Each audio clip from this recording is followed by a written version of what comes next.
Nicolas Jacques Pelletier was marched from his cell to a scaffold above the Hôtel de Ville in Paris.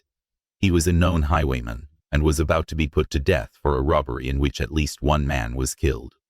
Pelletier's crime, committed on 14 October 1791, involved stealing 800 livres in assignats, a violent act that stunned Paris and fueled demands for swift justice. By the day of his execution, Pelletier had actually already spent the last 6 months in prison, while the authorities argued about how they should put him to death. C. A law in late 1791 had been passed, which made decapitation the only legal method of capital punishment. Enacted on 6 October 1791, this law reflected revolutionary ideals, ensuring all condemned faced the same fate, abolishing class-based execution method. Some argued that Pelletier should have his head cut from his body by an axeman, as was traditional, but many argued that a new method could be used, a brand new machine called a guillotine, which was supposedly more effective and more reliable than any human executioner. Designed to eliminate the errors of manual beheadings, it promised a clean, egalitarian death, aligning with Enlightenment principles. But at this stage, it had only been used on animals and corpses. The High Executioner of France, Charles-Henri Sanson, recommended the guillotine, and his words were taken seriously.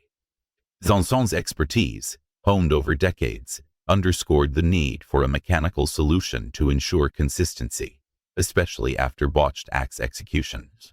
On the 23rd of March, it was made official that Pelletier was to be put to death by guillotine, and so on the 25th of April, he was to be the first man ever to die at the hands of this contraction. At least, that's if it would work on a living subject. By 3 p.m. that day, a large crowd had gathered, waiting curiously to see this new toy be put to use. Thousands, drawn by the novelty, were kept in order by National Guardsmen, reflecting the event's significance as a public spectacle. By 3:30 p.m., Pelletier, wearing a red shirt, was marched towards the guillotine. High Executioner Sanson took Pelletier, forced his body prone onto the table, and then fed his head through the opening so that the blade was lined up to fall on his neck. Within just seconds, Pelletier was in place, and the blade fell clean through, leaving his head to thud into a basket below. The machine had worked. A success. The guillotine's angled blade, crafted by Tobias Schmidt, delivered a precise cut, hailed by officials as a triumph of revolutionary engineering. But the crowd were not impressed. Sanson, who had by now taken part in hundreds of executions, was stunned to see that the spectators in the street were screaming abuse at the guillotine and himself, and were crying maniacally about how much they hated the whole affair. He heard people from the street yelling, "Bring back our wooden gallows." See, they weren't angry that a man had been killed. They were angry that the guillotine had taken all the fun out of it. It wasn't bloody enough. It was all over too quickly. It was too clinical. It was too nice for those nasty criminals. The public's outcry revealed their attachment to gruesome executions as entertainment, clashing with the revolution's aim for dispassionate justice. France was trying to move away from using punishment as mob theater, and towards a system where justice was swift, equal, and painless. But, to the relief of the crowds, the guillotine would come back as theater very soon. To put all this in context, though, we need to go back 35 years, to when that High Executioner Sanson was just 18 years of age, and was ordered to perform one of the worst François Damiens, was put to death after he tried to assassinate the then King Louis XV of France by attacking him with a knife. Damiens, a former soldier, committed this act at Versailles, sparking outrage and necessitating a punishment to reaffirm royal authority. Although the attempt was unsuccessful and the king survived, the French authorities were determined to bring the full weight of the law down. What happened next is, if you're not into gore and pain and all that, just go watch something else or skip ahead a bit, but I promise, this is to do with the story of the guillotine, and we're not just on a gore fest here. So, Damiens was sentenced to public execution on March 7, 1557. When Sanson arrived to collect him from his cell, he said only, "This day will be hard," and my God, that was the understatement of the century. ordered by the Parlement of Paris. The execution was designed as a spectacle to deter regicide, reviving medieval cruelty. The whole ordeal started with Damien having his legs broken. They did this by clamping his feet and lower legs into cast iron molds, and once inserted, they would use a mallet to drive chunks of wood into the gap between the iron mold and his shin, taking away chunks of skin and flesh as the wood is nailed downwards, and eventually crushing and fracturing his tibia and fibula. After that, they burned the hand that Damiens used when he was holding the knife, and they did this with a mixture of molten lead, hot wax, boiling oil, and burning sulfur. The sulfur here, of course, having connotations of hell, and more punishment waiting for him in the afterlife. The sulfur's use was deliberate, signaling divine retribution for his crime against the monarchy. Once his hand was taken care of, they then started to pick at him with red-hot pincers, essentially grabbing, burning, and tearing off little gobs of flesh, and leaving behind shallow wounds and chunks of muscle and skin that were missing. These missing chunks were then filled in by having that same mixture of boiling lead, oil, sulfur, and wax poured into the open wounds with a punishing sizzle. We're not yet done, by the way, because after this he had his sexual organs removed with a blade, and was finally laid on his back when Sanson and his men tied each of his 4 limbs to 4 strong horses, all facing in a different direction, so that when they ran, he'd be dismembered. Damiens, however, didn't part with his limbs easily, and so the first attempt was unsuccessful. So Sanson reached into Damiens' armpits and groin, where he was able to isolate and cut the tendons within his limbs, after which he sent the horses bolting for a second time, which worked, and Damiens' arms and legs were torn from his body, leaving only his head and torso on the ground. According to sources, he was still alive at this point and uttering the words, "Death, what's taking you so long?" Sanson then scooped up what was left of him, tied him to a stake, and then burned him alive. Casanova, who was an eyewitness to the ordeal, said, "We had the courage to watch the dreadful sight for 4 hours. I was several times obliged to turn away my face and to stop my ears, as I heard his piercing shrieks, half of his body having been torn from him." Casanova's memoirs, widely read, amplified public horror, contributing to calls for less barbaric punishments. All of this, of course, was very horrible, but it was this event where the story of the guillotine begins. See, although Damiens' execution was intended to be a display of the king's terrifying power and a shock tactic to preserve the position of the rulers in France, the actual effect, however, was that it just galvanized intellectuals such as Voltaire, Thomas Paine, César Beccaria, and Edmund Burke against the tyrannical-style rule of monarchy like that of the Ancien Regime in France, which was quickly becoming seen as brutal, capricious, and unjust. Voltaire's writings condemned such executions as state-sanctioned savagery, while Beccaria's On Crimes and Punishments inspired revolutionary reforms. The following half of that century would see these frustrations simmer until they exploded in 1789, when France suddenly found itself in the throes of a full-blown revolution, and France's monarchy was replaced with a new government based on ideals of equality, fraternity, and liberty. We're not going to get into the specifics of the French Revolution in this video, because it's very, very complicated, but basically, while these new revolutionaries were discussing new ways of governance, a new calendar, a new state religion, and so on and so forth, they were also discussing new ways to change crime and punishment, and coming up with interesting methods to dispatch their political enemies. See, at the time, most Europeans thought around law and order emphasized making public examples out of people with punishments that fit the crime, like Damiens. This was based on principles like deterrence and lex talionis, an ancient legal idea that basically means an eye for an eye. But these new French revolutionaries wanted to change the emphasis away from public variety shows, obscure punishments, and deterrence and more, towards a rights-based system, where justice was swift and equal. In May 1791, one such revolutionary named Louis-Michel Lepelletier de Saint-Fargeau declared that from now on, any sentence involving the death penalty should be the simple deprivation of life, without any torture added to it. His speech to the National Assembly framed torture as a relic of tyranny, advocating for a humane, egalitarian death penalty. By December of that year, it was Article 4 of the Criminal Code of 1791 stipulated that every person condemned to death shall have his head cut off. This was, by the standards of the time, quite humane and progressive. The death penalty was no longer about inflicting suffering on criminals, but now it was about depriving them of their rights, even if that was the right to life.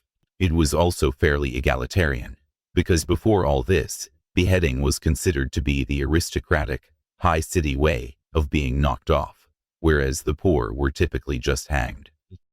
A painless, consistent method, guided by a rights-based system to put people to death, seemed like a step in the right direction. This reform, rooted in Enlightenment ideals, aimed to erase the monarchy's cruel disparities, though it later fueled mass executions. The problem was, they didn't bother to specify how this beheading should happen, and there was a big question mark about how they were actually going to do it. If this was supposed to be a standardized, fair, and painless way to die, then leaving it up to an axeman wasn't going to cut it. Manual executions performed by swordsmen or axemen often came with errors, missed swings, the need for a second or even third swing at the victim, axes and swords chipping and breaking, leaving people half dead. It just wasn't efficient, and it wasn't clean. But then a man named Joseph Guillotine, an opponent of the death penalty, funnily enough proposed that instead of using a man to do the job, they should build a machine to do it instead. He went before the Assembly, which was essentially France's new government after the Revolution, and proposed to them that they could decapitate criminals by the effect of a simple mechanism. Guillotine's 1789 proposal included 6 articles to minimize suffering and ensure equality, though he faced initial ridicule for its radical simplicity. The Assembly were not convinced, and Guillotine doubled down on the virtues of doing things his way. He joked that, with my machine, I'll have your head off in the blink of an eye. The Assembly burst out laughing and shooed Guillotine out of the room. His idea had failed to convince them. But how little did they know that within a decade, so many of those men laughing at him would find themselves uttering their final words as they were fed into his machine, the guillotine. Not only this, but the general public found the idea that you could use a machine to behead someone quite frankly ridiculous, and a bit too soft and woke. Little songs were made up mocking guillotine, and one of those songs featured the word guillotine, or little guillotine, which is where we have our name for the device, guillotine. However, the Assembly didn't have a better idea about how to carry out these one-size-fits-all executions, but luckily, they were able to call in a man of experience, the High Executioner Charles-Henri Sanson, the same man who, when he was just 18 years old, had tortured and killed Damien in 1757. Sanson, who was now in his 50s, explained that guillotine was right, and that a machine would be the only way they could dish out a standardized death sentence, as human error was all too common with traditional beheading methods. After Sanson's clear advice, the Assembly swallowed their pride and approached Guillotine to ask him if he'd like to make this new machine for them, after all, and get filthy rich in the process. Guillotine, however, was so upset by the public jokes, the songs, and the Assembly laughing at his face, that he flat out refused and told them to go and find someone else to make it. It's often said that the way Guillotine died is by his own creation, the guillotine. But this is actually wrong on both accounts. He died of natural causes, and he never actually made the guillotine, he just suggested one. His family later changed their name to escape the stigma of the device's infamy. The guys who actually made it, working under the supervision of the physician Antoine Louis and a man named Land, designed the first prototype, which was then constructed by a German harpsichord maker named Tobias Schmidt. Unfortunately for everyone involved, though, the name guillotine from the little joke songs on the street had stuck. By late 1791, Sanson and his crew were testing out the first prototype on corpses and animals to make sure it was effective and consistent as they had been promised, and it was. It must be said that there were other forms of beheading devices that had already existed before this version, like the Halifax gibbet or the maiden, but this new guillotine came with plenty of its own innovation that made it perfect for mass, almost industrialized killing. The blade with its angular rather than flat edge allowed for a larger cutting surface overall, but a smaller initial point of contact upon impact, meaning that less force would be required to deliver a clean cut every time. For good measure, though, a weight was fixed to the top to ensure enough power was delivered, no matter the size or girth of the victim's neck. They left nothing to chance, and as we now know, it claimed its first victim on the 25th of April 1792, Nicolas Jacques Pelletier. Although the crowd wasn't as impressed as the assembly had been, it was humane, it was quick, it was convenient, it made execution relatively cheap, and it was novel and interesting, even if not as fun as the traditional methods. Quick, interesting, not good things you want in ways to kill people. And as the French Revolution started to enter its bloodiest chapter, the guillotine would take center stage. In fact, during the Terror, between June 1793 and July 1794, just over a year-long period, around 17,000 people had been sent to the guillotine. And sometimes in mass dispatches, dozens at a time were rounded up and killed. At one point, they'd gotten things so efficient, they were able to kill 12 people in a single minute, with just one machine. The Revolutionary Tribunal's rapid trials, often with scant evidence, turned the guillotine into a tool of political purges, claiming figures like Louis XV. And that's one of the things that makes the guillotine so much worse than you think, because it's easy to point to cases like Damiens, who had one of the worst deaths in history, and then look at the guillotine and think that looks pretty painless and humane and fast. And as execution methods go, it's not that bad. But because it was humane and painless and fast and convenient, it was just so much easier to send people to the guillotine en masse, making it even more likely that you'd be executed for the smallest of things, or sometimes just for being suspected of doing something, even if there wasn't any proof. And during the Terror of the French Revolution, this was very, very normal. In fact, dubbed the People's Avenger by radicals, it symbolized both equality and revolutionary excess. And with all this spectacle, it became the crowds.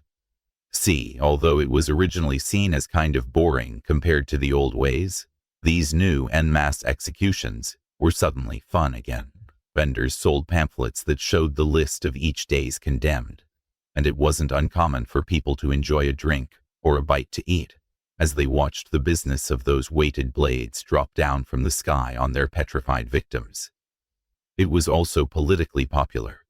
The guillotine came to symbolize the revolutionary ideals of equality before law and equality in death. It wasn't lost on anyone that when King Louis XVI was executed in September of 1792, he was beheaded with the guillotine, just like every other criminal who was executed that year, including the lowly robber Pelletier. Interesting tidbit, the guy that killed Louis was, you guessed it, none other than our lovable executioner throughout this whole video, Sanson.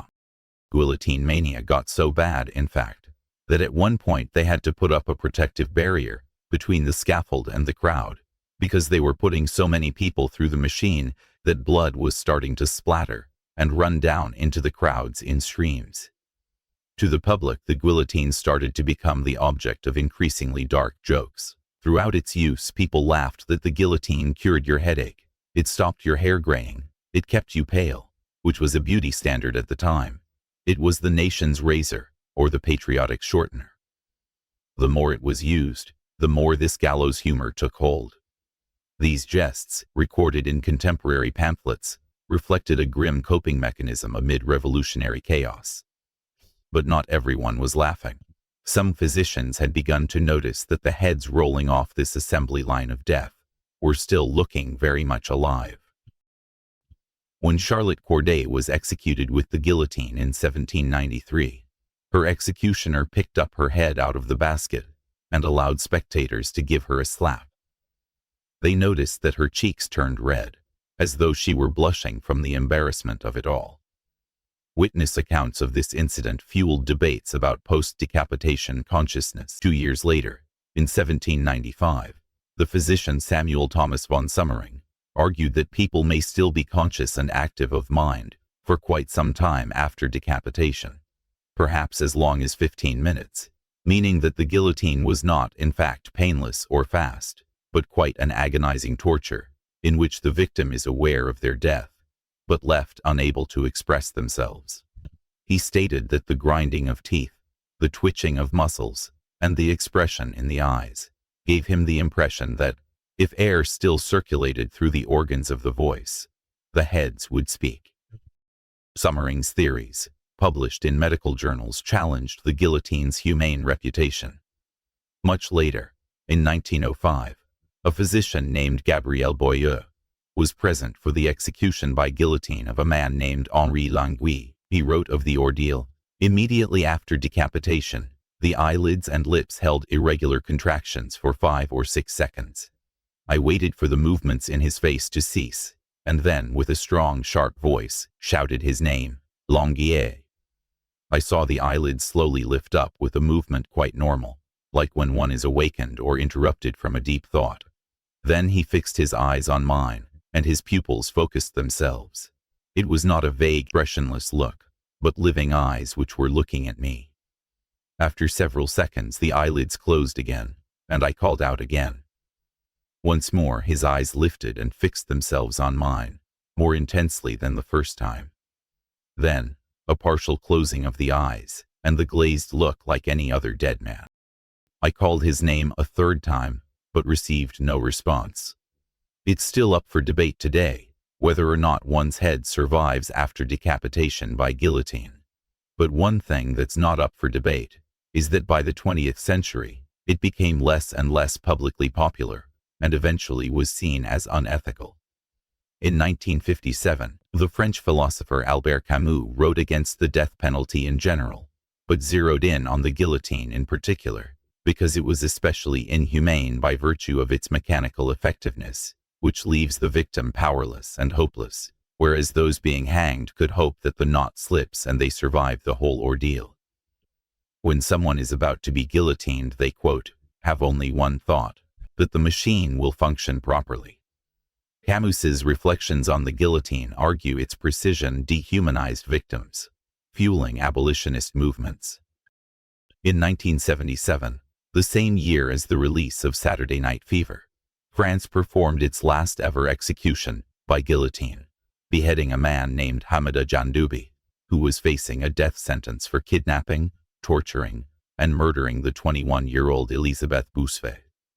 France reported to show post-decapitation responsiveness, hastened France's 1981 abolition of the death penalty. So, some justice in the end.